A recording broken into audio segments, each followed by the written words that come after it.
দাক্ষিণী সিনেমার জনপ্রিয় সুপারস্টার রামচরণের বহু প্রতীক্ষিত স্পোর্টস ড্রামা সিনেমা পেড্ডির বক্স অফিসে দুর্দান্ত ব্যবসা করে চলেছে। মুক্তির চতুর্থ দিনেও সিনেমাটির আয়ের গ্রাফ ঊর্ধ্বমুখী। মাত্র 4 দিনে কেবল ভারতে সিনেমাটির মোট আয় দাঁড়িয়েছে 233 কোটি রুপি।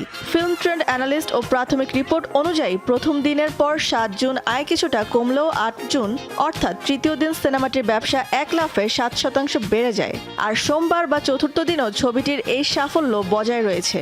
ট্রেড বিশেষজ্ঞদের অনুমান, বিশ্বজুড়ে পেড্ডি প্রথম 3 দিনই 190 কোটি রুপির বেশি আয় করে ফেলেছে। তবে সিনেমাটির নির্মাতা দাবি করেছেন বিশ্বব্যাপী এর মোট আয় ইতিমধ্যে 236 কোটি রুপি ছাড়িয়ে গেছে। সিনেমাটির আয়ের এই গতি দেখে চলচ্চিত্র বিশেষজ্ঞরা মনে করছেন খুব দ্রুতই এটি বিশ্বব্যাপী 250 কোটির ক্লাবে প্রবেশ করবে। তেলুগু রাজ্যগুলোতে দারুণ ব্যবসা করার পাশাপাশি এই সিনেমাটিকে 2026 সালের অন্যতম বড় তেলুগু হিট হিসেবে গণ্য করা হচ্ছে। রামচরণের সাথে এই সিনেমাতে জুটি বেঁধেছেন বলিউড অভিনেত্রী জাহ্নবী কাপুর।